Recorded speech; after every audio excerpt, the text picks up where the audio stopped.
L'ancien président béninois Nicéphore Soglo a présenté au public jeudi 27 février 2025 son ouvrage intitulé « Vers le miracle béninois, l'épreuve du pouvoir et de la démocratie » paru en février 2025 aux éditions L'Harmattan.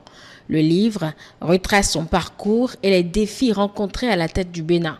L'ancien président Nicéphore Soglo s'est saisi donc à nouveau de sa plume pour livrer un témoignage sur les années déterminantes de l'histoire politique et économique du Bénin démocratique. Vers le miracle béninois, l'épreuve du pouvoir et de la démocratie est publiée dans la fièvre de l'anniversaire de la conférence nationale.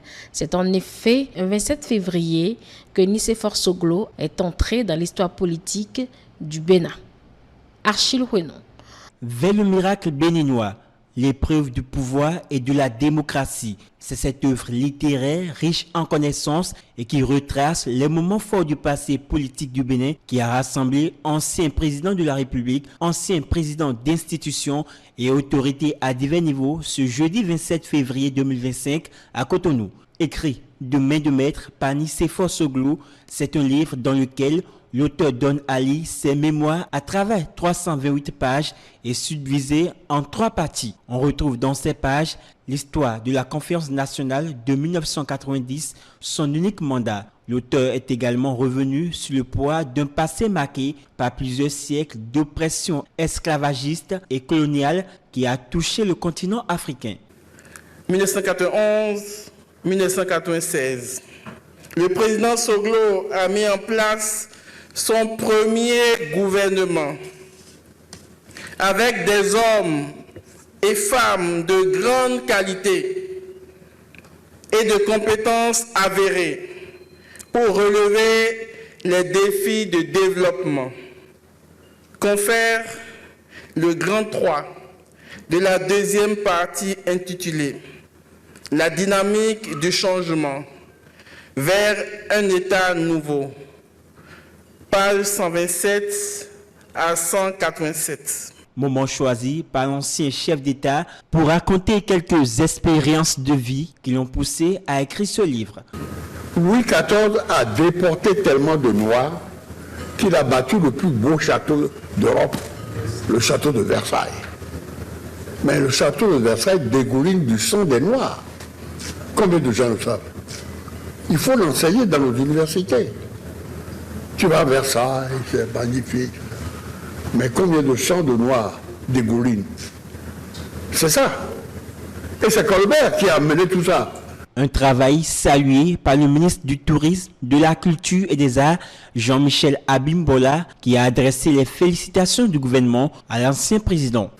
Dans les sociétés qui accordent une place centrale au savoir et à la transmission des expériences, il est du devoir des figures publiques de partager leur parcours, leurs enseignements et leur vision du monde. Par cet ouvrage, le président Nicéphore Soglo honore cette exigence. Au nom du gouvernement et en mon nom propre, je vous adresse mes plus sincères félicitations pour cette publication et bien évidemment en toute humilité. Théodore Olo, ancien président de la Cour constitutionnelle ayant côtoyé l'homme, a partagé avec l'Assemblée quelques anecdotes. J'ai découvert dans sa pratique de gouvernance qu'il est un homme de dialogue. En 1994, lorsqu'il y avait, après la dévaluation des tensions sur les mesures sociales à prendre entre l'Assemblée nationale et le président de la République, il n'hésitait pas à appeler les anciens présidents de la République. Qui répondaient tous présidents? Crékou, Maga, Zissou, Awadegbe. Chaque mois,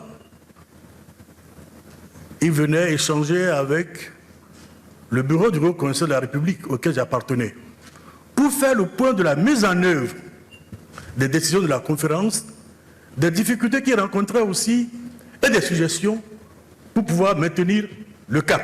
Vers le miracle béninois, l'épreuve du pouvoir et de la démocratie s'adresse non seulement aux passionnés d'histoire et de la politique, mais aussi aux universitaires, aux chercheurs et aux citoyens désireux de mieux comprendre l'évolution du Bénin et les dynamiques qui ont influencé sa démocratie. 35 ans après la conférence nationale, cet événement fondateur de la démocratie béninoise est la trame des mémoires de Nicéphore Soglo. La conférence nationale, le parti Union progressiste Le Renouveau a célébré autrement cet anniversaire. C'est à travers un colloque les 27 et 28 février 2025 à l'occasion des Journées de l'Union. C'est essentiellement pour rappeler ce moment historique et analyser les choix politiques actuels en lien avec les résolutions issues de la conférence. Le système démocratique en Afrique, cas du Bénin, 35 ans après la conférence nationale, c'est sous ce thème que se tiennent les assises des Journées de l'Union. En procédant à l'ouverture du colloque, Joseph Diogbeno, président de l'Union progressiste Le Renouveau, a rendu un hommage aux acteurs directs et indirects de cette mutation politique et sociale du Bénin.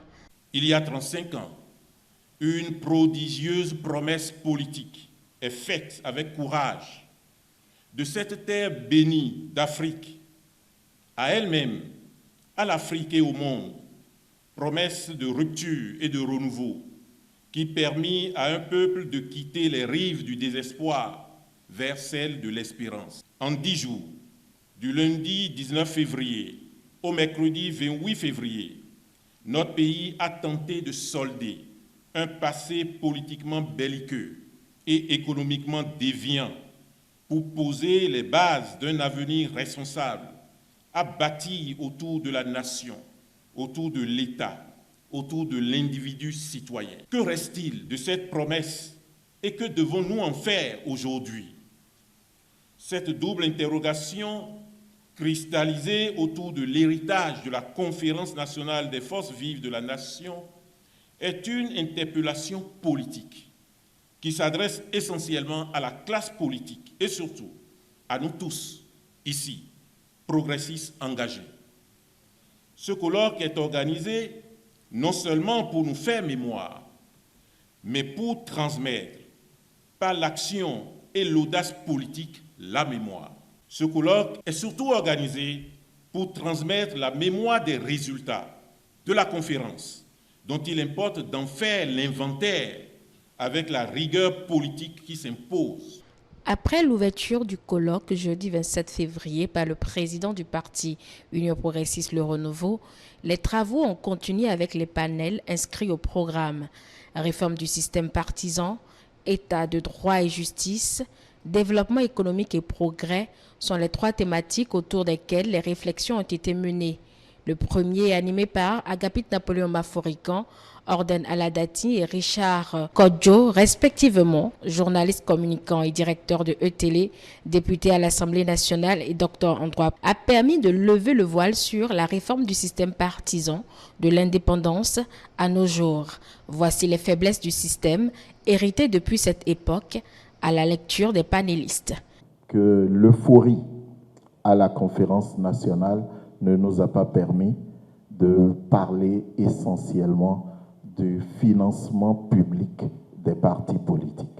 Et donc, le système partisan, n'ayant pas réglé un de ces aspects importants que constitue le financement, ça nous a laissé aller un peu dans tous les sens aussi.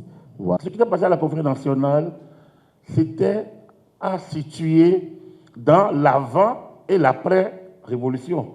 Dans l'avant, nous avons été habitués justement à une manière de liberté. Dès les premiers partis qui se sont créés dans les années 40, on a été habitué à être libre. Il n'y a pas de modulation, il n'y a pas de régulation.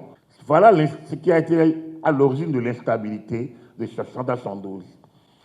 On a connu le système de parti unique de 1975 à 1990. Donc on a essayé cela aussi. Alors 15 années, ceux qui sont revenus pour la conférence nationale, beaucoup étaient militants de ci ou ça. Et donc, à la conférence, il était question soit de rafistoler avec Adrien Ngwedji, soit de créer une nouvelle dynamique. Dès qu'on a quitté la conférence nationale, il y avait ceux qui voulaient un bipartisme, le président Soglo. Il y avait le tripartisme, le monsieur Prudencio Eustache, et il y avait ceux qui voulaient l'ouverture. On a choisi l'ouverture. On est allé aux législatives, déjà avec une coalition de près de 14 partis, et en coalisé 23 au total, par exemple, en 91. Système de liste, au plus fort reste. Donc, ça facilite l'entrée au Parlement, pas de grands partis, mais de micro-partis. Il a été sorti ce document qui est nôtre, dont certains extraits sont tirés d'une réflexion menée en 2012 par l'Union fait la Nation. Et ce document a fait la synthèse des maux dont souffre le système partisan au Bénin avant la réforme du système partisan.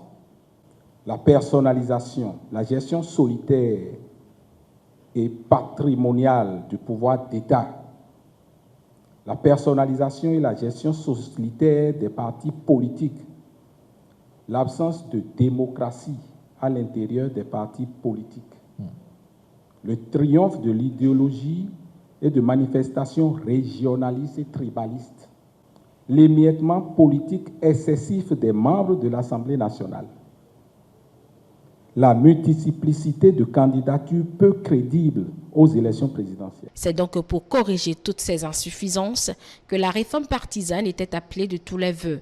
Les panélistes ont rappelé que les présidents qui se sont succédés au pouvoir après la conférence nationale ont tenté sans y arriver. Il a fallu Patrice Talon et sa rigueur pour réussir et les indications fortes de cette réforme du système partisan ont été présentées par le président de la commission des lois à l'Assemblée nationale. Les chantiers et les résultats, c'est d'abord les membres fondateurs de 120 personnes comme membres fondateurs pour créer un parti. Nous sommes allés à 1125. Il fallait 10 personnes par département. On a proposé dans la charte 15 personnes par commune. Quand vous faites le calcul, je pense que ça fait 1125 membres fondateurs au moins. Après, la question du financement public a été abordée dans la charte. Sur le financement privé, l'Assemblée nationale a décidé de maintenir le statu quo. Mais sur le financement public, la charte a renvoyé à une loi spécifique à prendre ultérieurement. Dans la charte, on a cimenté la fin des coalitions. Et puis après, il y a d'autres dimensions qui ont été prises en compte dans le code électoral.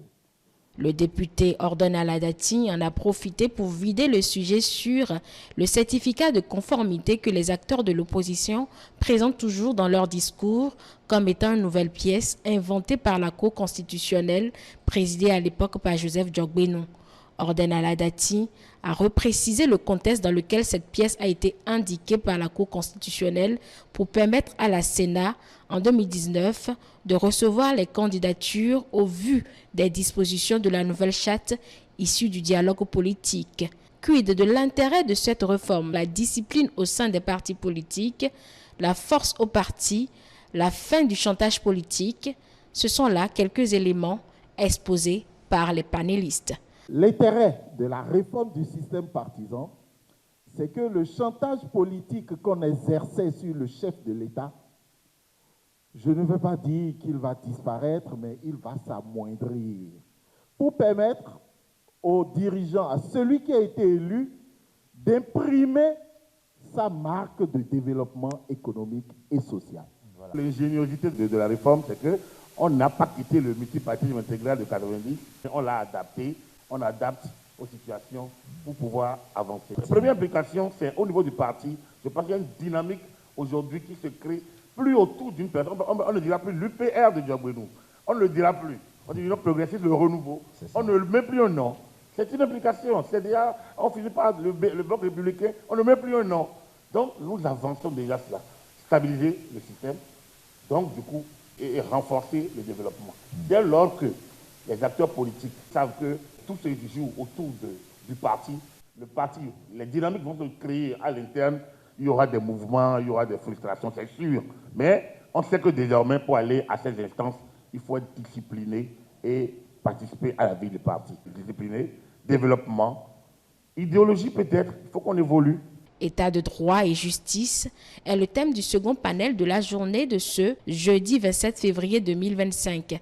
Dans la suite des objectifs du colloque, Noël Chadari, Irénée Agossa, professeur Victor Tokpanou et Judas Nounou ont jeté leur regard sur les fondements d'un État de droit et fait un focus sur les progrès et défis ayant trait à l'indépendance de la justice et la mise en œuvre des principes démocratiques.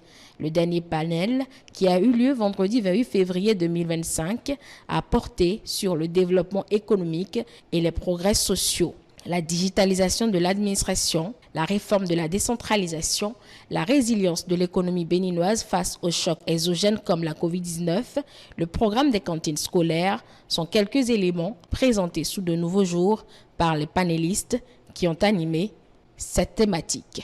La conférence épiscopale n'est pas non plus restée en marge de ce 35e anniversaire des Assises de 1990.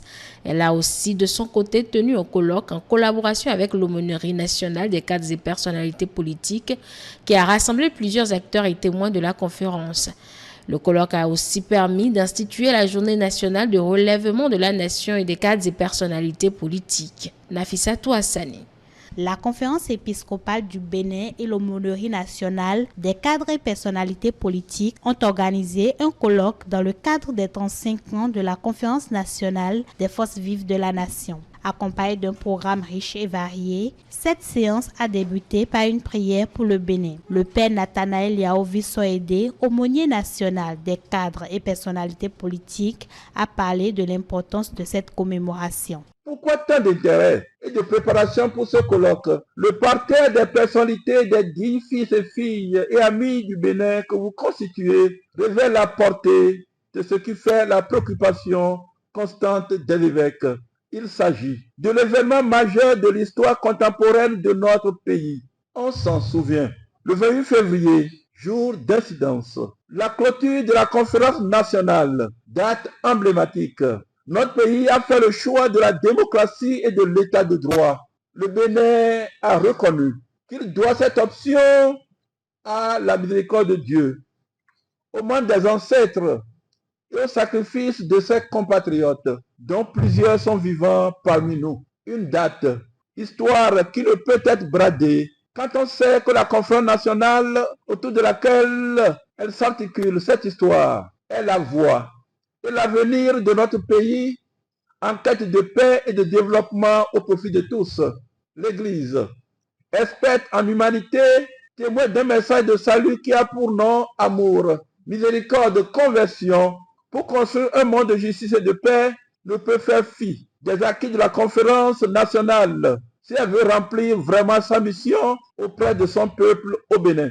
Le colloque qui nous réunit nous fait entrer dans l'année jubilaire des 35 ans de la conférence nationale, en même temps que l'année jubilaire des 2025 ans du salut en Jésus-Christ. L'Église y voit un temps de grâce et de bénédiction. Cet événement a permis d'instituer la première édition de la Journée nationale du relèvement de la nation et des cadres et personnalités politiques. Le secrétaire général adjoint de la conférence épiscopale du Bénin, révérend Père Éric Okpeicha, a procédé à la lecture du décret de l'institution de cette journée. À sa suite, son Excellence Monseigneur Eugène Cyril Rondécon, évêque d'Abomey, président de la commission épiscopale des moyens de communication sociale, a tenu le discours de la conférence inaugurale sur le thème « Notre passé, notre avenir ». Quelle responsabilité pour le relèvement de la nation? Chaque 28 février marquera désormais la commémoration de cette journée. L'Église voudrait, à l'occasion de cet anniversaire, attirer notre attention sur 3 thèmes clés: mémoire, espérance et défi. D'abord, nous voulons faire mémoire. Faire mémoire, cela implique et exige pour nous un travail de narration, mais aussi et surtout de relecture et de réinterprétation de notre passé en vue de notre présent et de notre avenir. Notre acte de mémoire vise donc à nous réapproprier ce passé glorieux comme élément structurant du présent et de l'avenir, car ce dont nous faisons mémoire est quand même aussi une longue histoire de souffrance de notre peuple. La cérémonie officielle s'est soldée par la coupure du gâteau. Les travaux du colloque se sont poursuivis à travers des panels en 3 axes. Lundi 24 février 2025, le président Patrice Talon a accueilli les membres du comité de pilotage de l'audit du fichier électoral au palais de la Marina. À cette occasion, le président de la République a rappelé aux membres de ce comité la nécessité de rigueur dans la gestion des affaires publiques. Merveille Rolone Sousa. Lors du Conseil des ministres du 19 février 2025, une somme de plus de 159 millions de francs CFA a été approuvée pour financer l'audit du fichier électoral.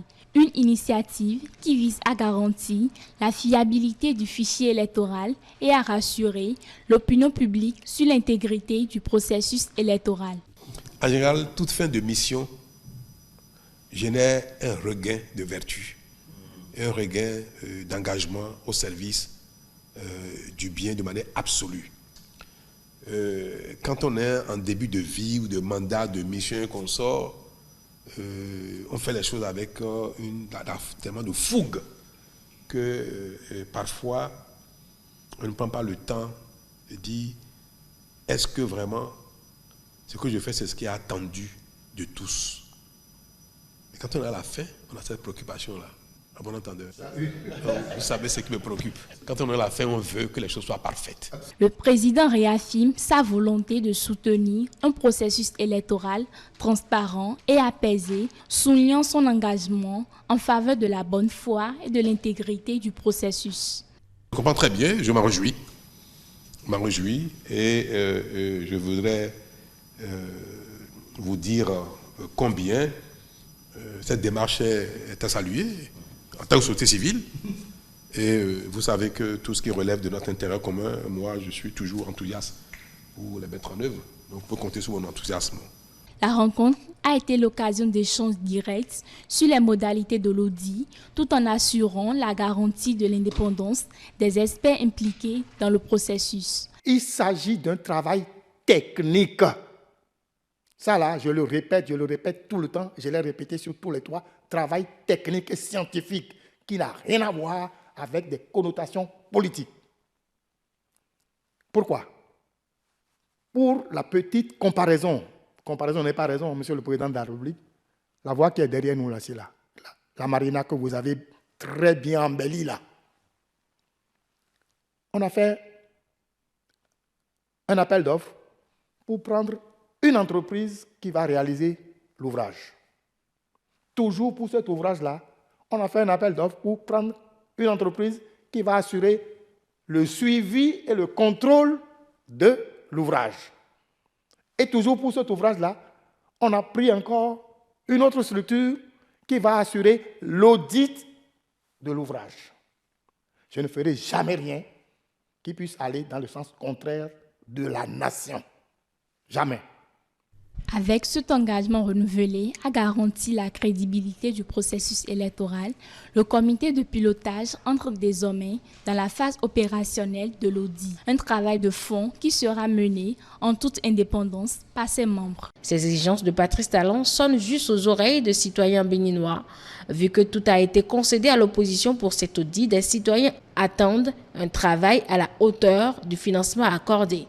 Les membres de la société civile dans ce comité-là, dirigé par Dr Jean-Baptiste Elias, ont rencontré donc le chef de l'État pour avoir les recommandations, pour expliquer au chef de l'État le travail qu'il y a à faire. Si ce comité se forme pour toiletter le fichier électoral, il a donc du travail à faire afin que les élections de 2026, les élections générales, s'organisent dans de très bonnes conditions et qu'on ne dise pas à la fin que c'est à cause du fichier électoral qu'il y a eu des dérapages, qu'il y a eu des dérives. Lorsque vous mettez l'argent du contribuable à la disposition d'une équipe en tant que chef de famille, en tant que président de la République, vous devez donner des orientations pour que l'argent ne soit pas gâché, pour qu'on ne distrait pas les fonds. Si aujourd'hui, tous ceux-là qui vont faire le travail ne mettent pas vraiment de conscience, de sérieux, pour faire un travail propre, je crois qu'après les élections, il sera difficile à qui que ce soit de protester les résultats qu'on m'a donnés. Alors que ce qu'on veut faire aujourd'hui, je demande vraiment à tous, aux uns et aux autres, au nom des membres de nos ancêtres, je leur demande pardon de faire un travail profond. Le chef de l'État a donné des mises en garde à la commission que j'ai écoutée et ça m'a un tant soit peu rassuré. Par toute élection, la fiabilité d'une élection dépend de la liste électorale. Toujours encore un grand bravo au chef de l'État. Et si déjà le chef de l'État se permet de rencontrer déjà cette commission, c'est déjà un ouf de soulagement pour nous. Cela remet à dire que nous sommes déjà en train de passer un bon pas déjà pour les élections à venir. Ça, c'est un grand bravo pour ce chef de l'État. Si éventuellement il est en train de dire à cette commission-là de faire leur travail selon les normes, pourquoi? Parce que quand on te confie un travail, il faut le faire selon les normes. Mes appréciations face à cette rencontre, je dis merci au président de la République, Patrice Talon, qui s'est investi et qui a décidé de fournir de l'argent pour que cet audit soit une réalité. 159 millions pour auditer la liste électorale, c'est déjà bon. Il va falloir que le comité qui est mis sur place puisse travailler d'arrache-pied, les mains dans les mains, pour que cet audit soit un audit parfait. Dans le rang des acteurs politiques, on exige l'impartialité de ce comité de pilotage. Cela reste le défi au-delà même du travail technique à faire. Chérifatou Dansou. Les membres du comité de pilotage de l'audit du fichier électoral ont été reçus en audience le lundi 24 février dernier par le président de la République, Patrice Talon.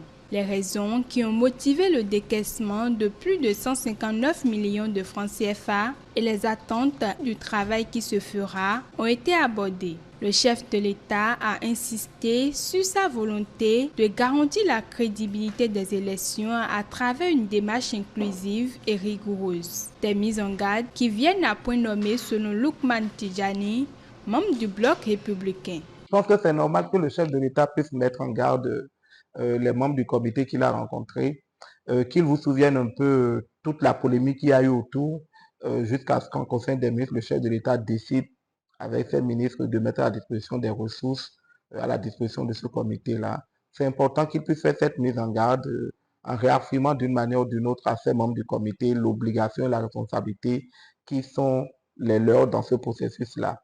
Et quand vous entendez le discours du chef de l'État, je pense qu'il a mis l'accent d'abord sur la transparence du processus. C'est un processus que nous devons souhaiter très, très transparent. L'autre chose, c'est le caractère indépendant de ce comité de pilotage. C'est vrai que c'est un comité de pilotage qui découle des cas de concertation de l'opposition, mais que les acteurs de ce comité de pilotage comprennent qu'aujourd'hui, dans leur travail, ils ont une obligation d'indépendance vis-à-vis du peuple béninois, vis-à-vis de tous ceux qui sont engagés dans ce processus. Et le troisième élément qui me semble important, c'est d'éviter le détournement du processus. Quand je parle de détournement, je ne parle pas de détournement financier, mais je parle du détournement des résultats de ce processus-là. Il faut que nous comprenions que l'audit du fichier électoral qui se fait aujourd'hui ne doit pas être détourné pour ouvrir le débat polémique sur le code électoral ou sur les réformes institutionnelles qui sont engagées depuis un certain nombre d'années. L'objectif de cet audit, c'est de voir les failles qu'il y a dans le fichier électoral et d'amener à corriger ces failles-là.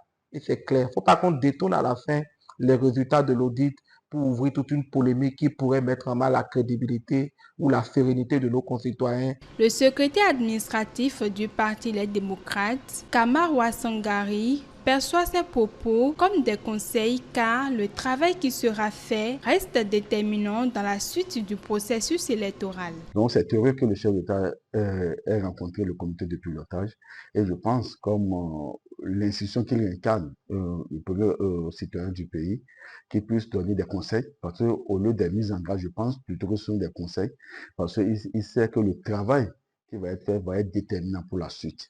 Et je pense que les membres du comité de pilotage doivent pouvoir puiser beaucoup de ce qui a été dit. Et d'ailleurs, quand vous voyez les personnalités qui sont au niveau de ce comité de pilotage, vous comprenez que c'est des gens qui sont responsables, qui connaissent le contenu de l'audit d'un fichier électoral. Et je pense que aussi bien que le chef d'État, que l'opposition qui les a sollicités, Et aussi bien que le peuple béninois, un regard va être de leur côté pour que le travail qu'on leur demande que ce soit un travail bien fait. Les partis de l'opposition avaient demandé l'audit du fichier électoral, mais le comité de pilotage mis en place devra procéder à l'audit des états civils des Béninois déjà établis par l'ANIP, car le fichier électoral ne sera disponible qu'à 120 jours des scrutins, clarifie Ruben Abadagan, membre du bureau national du parti de l'opposition FCBE. Suite à une sortie de presse du président Jean-Baptiste Elias, nous avons compris qu'en réalité, il s'agit de l'audit, d'accord, de la base des données. Il s'agit de l'audit de la base des données de l'ANIP, c'est-à-dire que de l'audit du registre des citoyens. Donc, il s'agit de nos états civils. Contrairement au départ où ils étaient annoncés qu'il s'agira de l'audit de la liste électorale.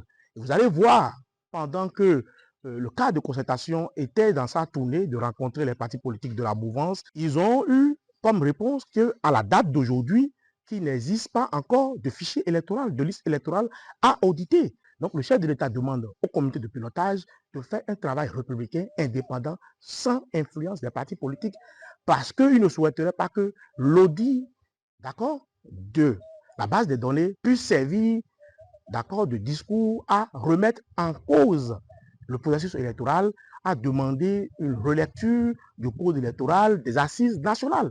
Donc, le chef de l'État, qui a tenu la promesse et qui a mis les fonds à la disposition de ce comité de pilotage, mis en place, bien sûr, par le cadre de concertation de l'opposition, leur demande en retour un travail républicain.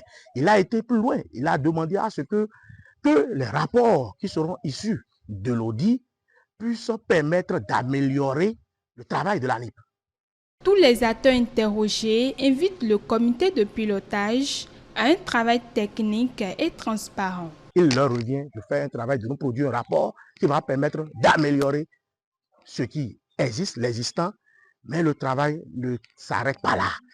Il faut attendre que la liste électorale soit disponible et qu'un audit puisse être aussi fait sur ce fichier-là qui sera disponible et surtout que le travail de sensibilisation soit fait au niveau de chaque état-major des partis politiques pour sensibiliser la population à aller consulter les listes électorales provisoires pour faire les corrections, pour faire les transferts des bureaux de vote, pour qu'à l'arrivée, nous puissions participer à des élections dans un climat apaisé. Se départir de tout élan partisan, de tout piège, de tout compromis et produire un résultat qui va non seulement de leur crédibilité, mais aussi de la sérénité du processus que nous allons engager dans quelques mois. Cela, il va non seulement des experts nationaux, mais aussi des experts internationaux qui seront sur ce processus-là. De toute façon, quand je vois ceux qui sont dans ce comité de pilotage, je ne doute point qu'un travail de qualité va être fait. Et je ne doute point également que pour tous ceux qui veulent la transparence, qui vont sûrement applaudir le travail qui est fait. Mais par contre, ceux qui ne veulent pas la transparence ne peuvent pas préjuger de ceux qui vont penser du travail. Cette action permettra d'assurer un fichier électoral fiable et de rassurer l'opinion publique sur la transparence du processus électoral. Le président de la République, Patrice Talon, accompagné du président de l'Assemblée nationale, Louis Vlavono, a procédé le lundi 24 février 2025 à l'installation du Conseil économique et social, inaugurant ainsi la 7e mandature de l'institution. C'est au terme d'une cérémonie empreinte de sobriété que les 9 membres du Conseil national ainsi que les 12 coordonnateurs départementaux ont été installés dans leurs fonctions officielles. Je vous déclare officiellement installés dans vos fonctions de membres du Conseil national, du Conseil économique et social, 7e mandature. C'est ainsi qu'ont été officiellement installés ces nouveaux membres du Conseil économique et social CES. Longtemps resté en retrait, le CES a un rôle crucial à jouer dans le développement économique et social de la nation. Une mission que le président de la République a fermement soulignée. Le Conseil économique et social, tel qu'il était, défié, et ayant justifié sa réforme, a besoin maintenant d'être révélé dans ses prérogatives. C'est pour ça que vous qui venez d'être installés officiellement dans vos fonctions, vous avez l'obligation de donner au peuple béninois une autre lecture, une autre compréhension, une autre appréciation du rôle pertinent du Conseil économique et social. De votre efficacité dans la contribution permanente à la mise en œuvre d'une politique pertinente de développement équilibré du territoire et des secteurs dépendra la longévité d'une institution donc longtemps galvaudée et maintes fois en passe d'être effacée des institutions de la République. Des félicitations aux nouveaux membres accompagnées d'une invitation à l'action, celle de repenser le CES et de lui redonner son importance et sa pertinence.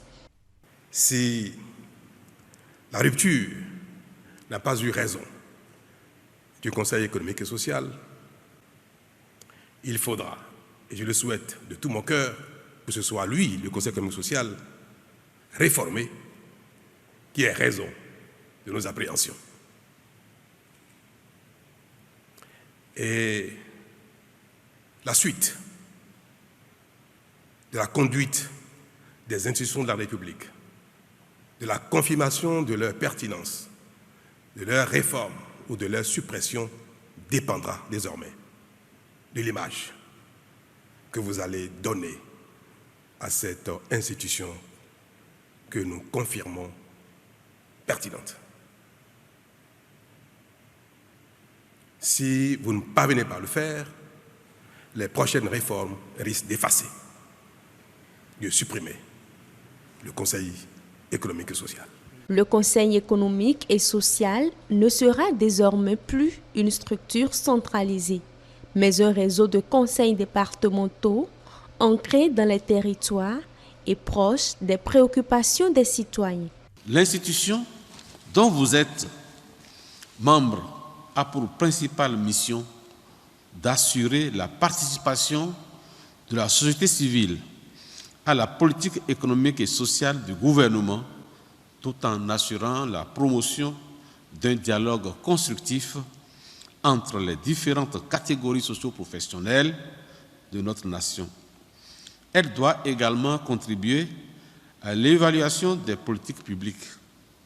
De même, vous avez de nouvelles fonctions, une fonction de relais, une fonction de relève et une fonction de collaboration. Un nouveau départ et une nouvelle mission ainsi confiée à ces nouveaux membres pour la bonne gouvernance du pays. 2 jours plus tard, les conseillers se sont réunis pour élire le bureau du Conseil économique et social. Et le poste de président est revenu à Conrad Gbagidi. C'est une élection qui s'est déroulée sans grande difficulté. Au poste à pouvoir, président, premier et deuxième vice-président, il n'y avait pas de candidats volontaires. Conrad Gbagidi était donc le seul candidat en liste pour le poste de président. Il a été élu au premier tour par 20 voix pour et 1 bulletin blanc. Le suffrage était le même, avec le même nombre de votants pour les autres candidats aux autres postes. Au terme des opérations de vote, la composition du bureau du Conseil économique et social se présente comme suit. Président, M.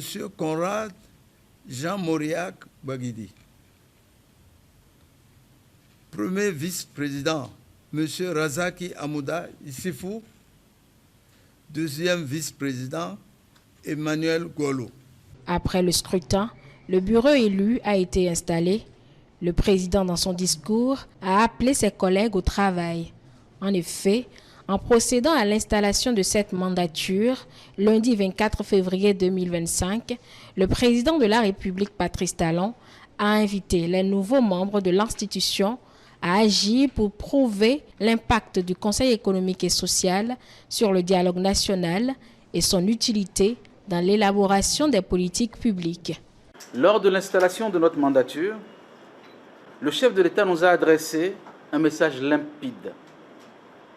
J'emprunte quelques-uns de ces mots. De votre efficacité dépendra la longévité d'une institution longtemps galvaudée et maintes fois menacée de suppression.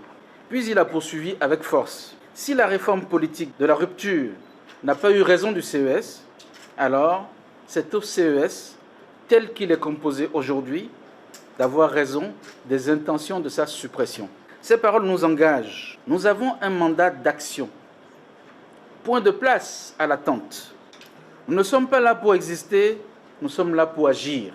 La mandature démarre alors avec 4 mesures immédiates en attendant la plénière de l'institution. Au nombre de ces actions, l'installation des conseils départementaux. Premièrement, nous installerons les conseils départementaux car une présence locale existe désormais par notre loi pour traduire concrètement les réformes et partager les voix des territoires. Deuxièmement, nous engagerons un séminaire d'intégration car s'approprier les textes, harmoniser nos méthodes et établir une feuille de route sera une priorité. Troisièmement, nous rédigerons les textes réglementaires internes, définir les procédures précises pour assurer l'efficacité et la transparence de notre travail. Quatrièmement et enfin, nous travaillerons à renforcer le dialogue interinstitutionnel, car collaborer avec les autres institutions est la garantie que chaque citoyen soit informé et impliqué dans le développement de notre pays. Instauré par la loi organique de 91 et réformé par la loi numéro 2024-26 du 17 juillet 2024, le Conseil économique et social est un organe consultatif dont la mission essentielle est de procéder à une lecture éclairée des projets de loi d'ordonnance ou de décret ainsi que les propositions de loi qui lui sont soumises. À ces prérogatives s'ajoutent de nouvelles. Les membres de la nouvelle mandature auront pour tâche de porter les aspirations des diverses couches socio-professionnelles et culturelles dont ils sont l'émanation et de contribuer au dialogue social à travers des initiatives de gouvernance participative pour le renforcement de la paix et de la cohésion nationale. On finit sur ces informations pas très gaies. Le préfet du Zou, Firmin Couton, est décédé cette semaine, précisément le mardi 25 février 2025. Il est mort des suites d'une crise et après son décès, son intérim est assuré par Saliou Odoubou, préfet des Collines. Yves Kouaro-Chabi, lui, décédé dans la nuit du 20 février 2025, a reçu samedi 1er mars les hommages du gouvernement. Dans un silence lourd de douleur, la famille, les amis, les membres du gouvernement et autorités politico-administratives se sont réunis à la cathédrale Saint-Pierre et Paul de Parakou pour rendre un dernier hommage aux disparus.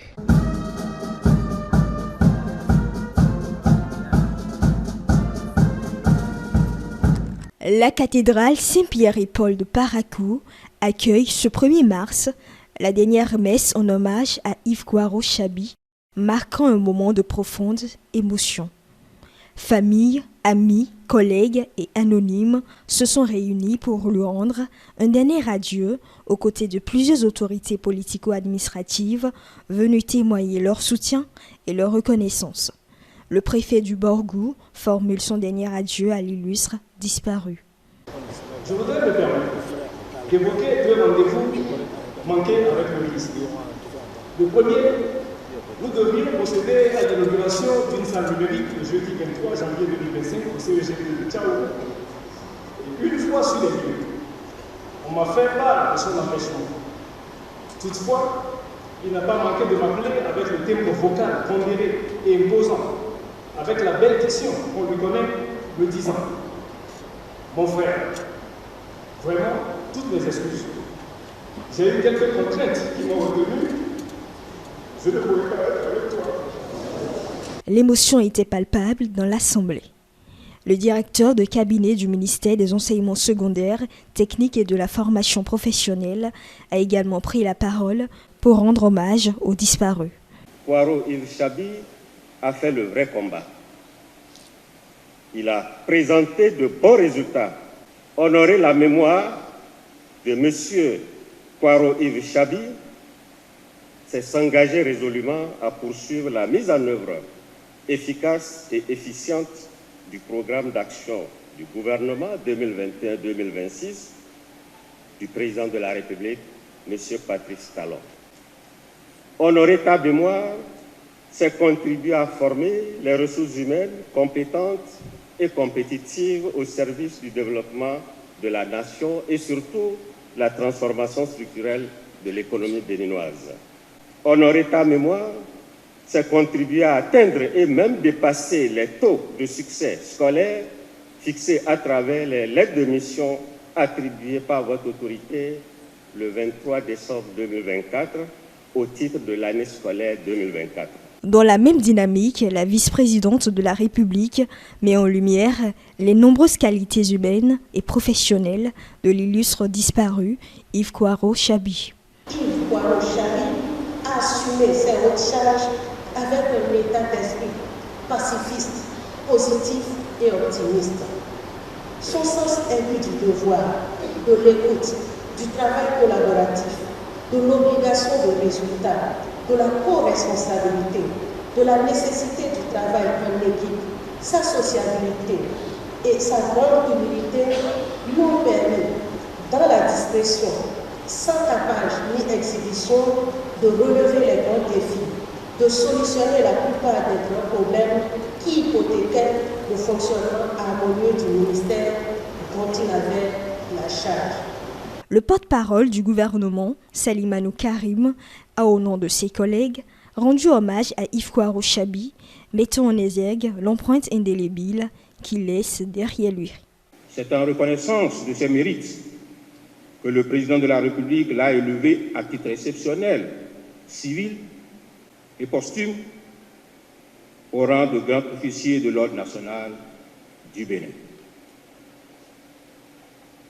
Maintenant qu'il a fini son combat sur cette terre, le président de la République et son gouvernement, par ma voix modeste, saluent toutes ses œuvres avec respect et reconnaissance. Mieux, sa disparition nous oblige davantage à servir la République avec plus d'abnégation encore. La famille du défunt, profondément émue, n'a pas manqué d'exprimer sa douleur et sa reconnaissance pour l'homme qu'était Yves Kwaro Chabi. En cette circonstance douloureuse de deuil, d'abord familial et national que nous vivons, mais en ces moments d'écoute, nous voulons honorer sa mémoire et lui témoigner notre gratitude pour la vie qu'il a partagée avec chacun d'entre nous, avec altruisme. Que de la vie, si après tant d'années d'études et d'expérience, on devait partir de la sorte. Ah, la vie vraiment est surprise. Une fois à la maison familiale, l'atmosphère était lourde d'émotions. Entre silence et sanglots, chacun mesurait l'ampleur de la pète. Au fil des hommages, une certitude se dégage. Yves Kwaro Chabi ne disparaît pas avec cette cérémonie. Son souvenir demeure gravé dans les cœurs et les esprits, porté par l'héritage qu'il laisse à sa famille, à ses collègues et à la nation tout entière.